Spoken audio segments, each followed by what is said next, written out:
नमस्कार दोस्तों, मैं राज पांडे। आप देख रहे हैं आरसीएन टुडे। आप सभी का आरसीएन न्यूज टुडे चैनल पर हार्दिक स्वागत है। इस चैनल के माध्यम से लगातार आपको ऑथेंटिक जानकारी दी जा रही है। वही जानकारी दी जाती है जो पूर्ण सत्य होता है। कुछ प्रमुख खबरों के बारे में बात करेंगे और आपको विस्तार से समझाने का प्रयास करेंगे। सबसे पहले मैं बात करूँगा यूपी पीसीएस 2023 को लेकर। उससे पहले आप वीडियो को लाइक शेयर कर दें, जिससे लोगों तक बात पहुँचे, सही जानकारी से अवगत हों, भ्रम से दूर रहें। चैनल को अभी तक आपने सब्सक्राइब नहीं किया है तो चैनल को सब्सक्राइब कर लें, बेल आइकन दबा दें, ऑल पर सेट कर दें, जिससे वीडियो का नोटिफिकेशन आप तक सबसे पहले पहुंच जाए। यूपी पीसीएस 2023 की परीक्षा आज है, लेकिन परीक्षा से पहले मैं आपको बता दूंगा कट ऑफ कितना जाएगा। आप कहोगे ऐसा कैसे ऐसा हो सकता है। जो पिछला कट ऑफ था उस कट ऑफ में आप 2 से 4 क्वेश्चन प्लस मानकर चलिए।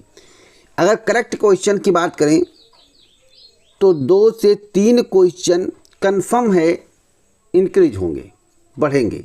यानी कि पिछली की तुलना में यूपी पीसीएस 2023 प्री का कट ऑफ 2 से 3 नंबर कंफर्म हाई जाएगा। तो पिछला कट ऑफ है, सब में 2 से 3 नंबर आप 2 से 3 क्वेश्चन ऐड कर सकते हैं, क्योंकि जानकारी वही देता हूँ जो पूर्ण सत्य होता। मेरा काम है आप तक सही सटीक जानकारी पहुँचाना। तो परीक्षा होने के बाद देखते हैं लोग क्या कट ऑफ बताते हैं। पेपर बहुत टफ नहीं रहेगा, बहुत इजी नहीं रहेगा, मध्य वाला रहेगा, आप लोग समझ सकते हैं।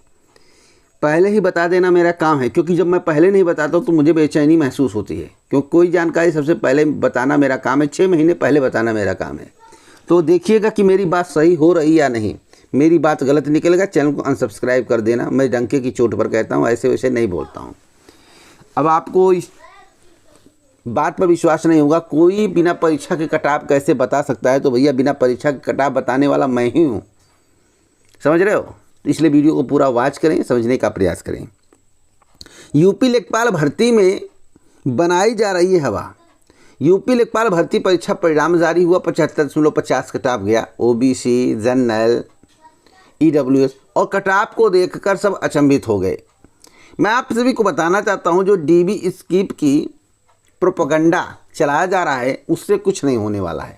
फिर मैं बोल रहा हूं, क्योंकि मैं जब कोई बात बोल देता हूं तो उसी को रिपीट करता हूं। मैं कभी भी बात बदलता नहीं हूं। जब तक आयोग के माध्यम से या अन्य स्रोतों के माध्यम से बात ना बदला जाए, तब तक मैं कोई भी बात नहीं बदलता हूं। मैं गारंटेड कहता हूं कि कट ऑफ में कोई परिवर्तन नहीं होगा। 79 to 80 plus he cut off जाएगा, उससे कम कट ऑफ नहीं जाएगा, जहां तक मुझे जानकारी, करंट की जानकारी है। और डीबी स्किप कराने वाले यह जानेंगे डीबी होते समय कितने लोग गवर्नमेंट जॉब वाले हैं जो डीबी स्किप कर दिए हैं।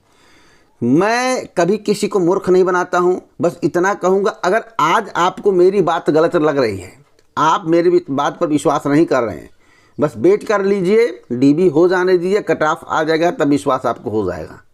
इसलिए कमेंट बॉक्स में कुछ लिखने से पहले 100 बार सोचना, कहीं यह कमेंट आपके लिए लागू ना हो जाए फाइनल परिणाम आने के बाद। इसलिए ईमानदारी से सही बात व्यक्त करिए, लोगों से बताइए वास्तविकता क्या है। अब मैं बात करूँगा पेट कॉमन कट ऑफ को लेकर। दोस्तों, पेट कॉमन कट ऑफ लागू नहीं होगा अभी करंट की जानकारी के अनुसार। क्यों नहीं लागू होगा? हरियाणा में भी यही मैटर चल रहा था सीईटी को लेकर, और मामला कोर्ट में चला गया था और कोर्ट ने खारिज कर दिया मामला कि कॉमन कट ऑफ को लेकर शासन स्तर पर आयोग निर्णय लेगा। लेकिन कॉमन कट ऑफ 50 नंबर की मांग चल रही थी, क्योंकि बहुत सारे प्रतियोगी छात्र भर्ती परीक्षाओं से बाहर हो रहे थे। तो कॉमन कट ऑफ पर मामला कोर्ट में गया, मामला धरा का धरा रह गया कोर्ट में। कोर्ट ने खारिज कर दिया, सब कुछ शांत हो गया। अब आंदोलन करने की तैयारी चल रही है पंचकुला में। और मैं आपको बताना चाहता हूं, वही जानकारी देता हूं जो पूर्ण सत्य होता है। आपको मालूम होगा कि जानकारी कलेक्ट करने के बाद देता हूं। ग्रुप सी और डी भर्ती का मामला। हरियाणा में सीईटी को क्वालिफाई बनाने की मांग को लेकर एकत्र हुए प्रतियोगी छात्र पंचकुला में पुलिस ने रोक लिया है। तो अब जब सीईटी का मामला कोर्ट में गया, वहाँ कॉमन कट ऑफ नहीं लागू हो रहा, वहाँ पर बीजेपी की सरकार है, तो उत्तर प्रदेश में कैसे कॉमन कट ऑफ लागू होगा? इसका कोई अगर विश्लेषण करके मुझे बता दे तो मैं मान लूँगा। केवल ग्रुप को बढ़ाने के लिए, चैनल को बढ़ाने के लिए प्रोपगंडा चला दिया जाए तो गलत है। जिस दिन मेरे द्वारा कहा गया था कि पेट आपकी ज़िंदगी में सबसे बड़ा शौक बन के आएगा, पेट में वही लड़के बार बार परीक्षा में बैठेंगे जो अच्छे नंबर से शुरुआती दौर में आ जाएंगे। पेट होने से भर्तियां समय से पूरी नहीं हो पाएंगी, पेट से भर्तियां भी नहीं आ पाएंगी, और पेट ना क्वालिफाई करने वाला व्यक्ति वेबसाइट को देखता रहेगा। अच्छे नंबर होने के बाद भी आपका चयन हो जाए, आप मुख्य परीक्षा में बैठ पाएंगे, इसकी कोई गारंटी नहीं रहेगी। तब आप लोगों ने कहा कि आप झूठ बोल रहे हो, आप केवल भर्ती फंसाना चाहते हो, आप पेट लागू नहीं होने देना चाहते हो, आप कॉमन कट ऑफ की बात क्यों कर रहे हो? जब मेरी बात उसमें आपको सही नहीं लगी तो अब आपको कॉमन कट ऑफ की बात नहीं करनी चाहिए। इसका मतलब जो मेरे द्वारा पहले बोला गया था आज आपके साथ वही घटित हो रहा है, इसलिए आपको बेचैनी हो रही। कॉमन कट ऑफ करो, स्कीम कर, कुछ नहीं होने वाला है, खाली नौटंकी फैलाओ। जो लागू हो गया 16, हाँ सरकार चेंज होगी कभी जीवन में तो फिर पेट खत्म हो जाएगा, इतना मैं कह सकता हूँ। अब मैं बात करूँगा नए आयोग के गठन को लेकर। दोस्तों, नए आयोग के गठन में देरी होगी, 3 महीने का वक्त लग सकता है। हमने आपको पहले ही बताया है। आपको बता दें, नए आयोग के गठन में अगर देरी होती है तो पुराने बोर्ड या आयोग के माध्यम से भर्तियां कराई जाएंगी, भर्तियों को पूरा कराया जाएगा, लेकिन सारी भर्तियां 2024 में पहुंचेंगी, इतना मैं कह सकता हूँ। पूर्ण होते होते 2024 में चला जाएगा। हो सकता है चुनाव के बाद ही आपको नियुक्ति पत्र मिले। जितनी भर्तियां फंसी हुई हैं उत्तर प्रदेश उच्चतर शिक्षा सेवा चयन आयोग में, उत्तर प्रदेश माध्यमिक शिक्षा सेवा चयन बोर्ड में। बात समझ रहे हैं? बातों को ध्यान से सुनी, समझने का प्रयास। 3 महीने का समय भी नए आयोग के गठन में लगेगा। अब कांग्रेस कर्नाटक में क्यों जीत गई? सभी को पच नहीं रहा है, सभी को नहीं, कुछ लोगों को नहीं पच रहा है जो बीजेपी समर्थक हैं। और बीजेपी जब जीतती है तो कांग्रेस को नहीं पचता है।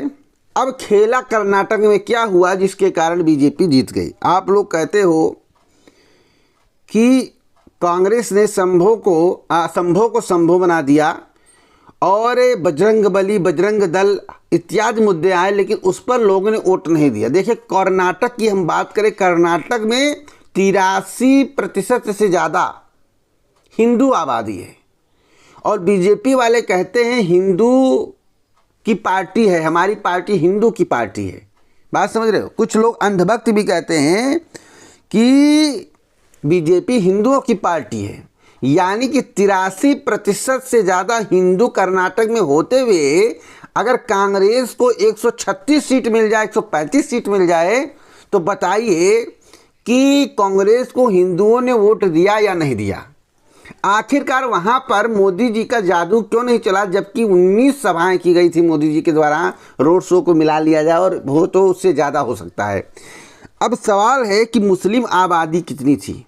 केवल मुस्लिम के वोट देने से कर्नाटक में किसी की भी सरकार नहीं बन सकती है, क्योंकि कर्नाटक में मुस्लिम की आबादी 13% से कुछ ज़्यादा है।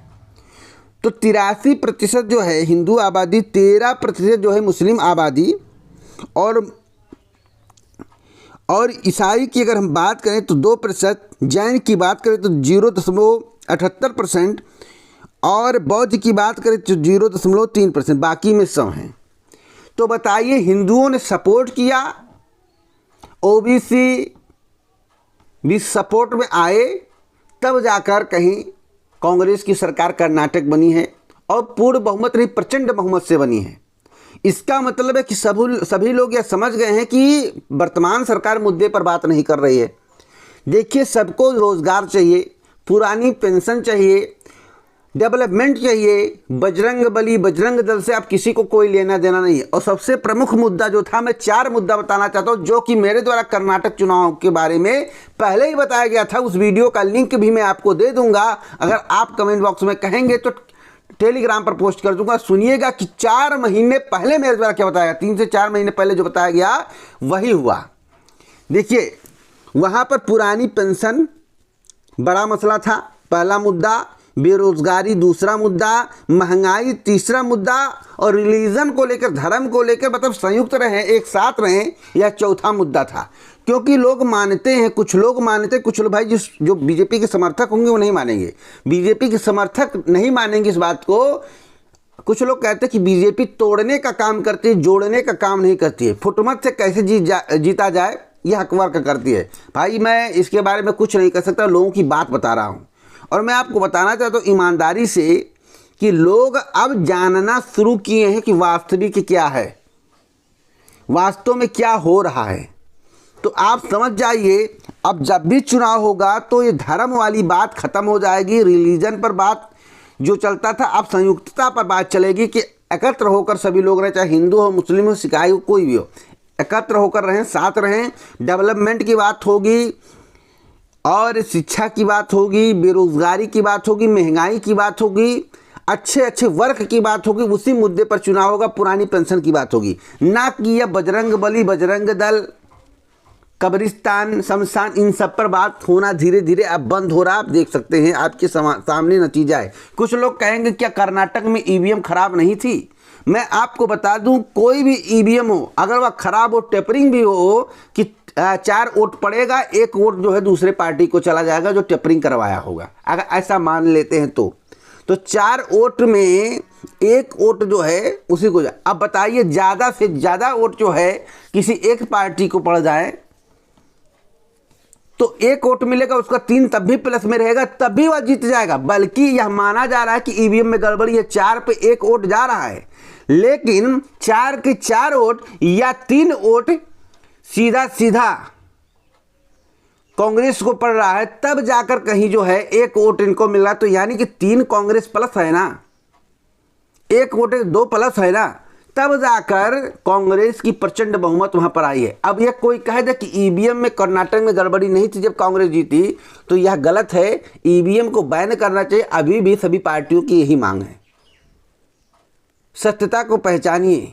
अब न्यू मशीन आ रही है 6.5 लाख, आपको मालूम होगा उसमें क्या होगा, कैसा है, ईश्वर जाने। उस पर भी आरोप लगने हैं, इसलिए इसको बैन करके अगर पुराने मैथड से ही चुनाव कराया जाए तो हो सकता है कि भविष्य में कुछ बेहतर हो और आरोप से बच जाए, क्योंकि चुनाव आयोग को भी शक के दायरे से देखा जा रहा है। तो इन शक को मिटाने के लिए ईवीएम बैन हो जाएगा, तभी मिटेगा। अब ईवीएम बैन करना मेरा काम नहीं है, तो कोर्ट का काम है, पार्टियों की मांग है, चुनाव आयोग का काम है, सरकार का काम है। आगे क्या होगा बताएंगे, कोई अपडेट मिलेगा आगे। तो आप वीडियो को सुने होंगे, समझ में आपको पूरी बात आ गया होगा। पूरा वीडियो सुनने के लिए दिल से धन्यवाद।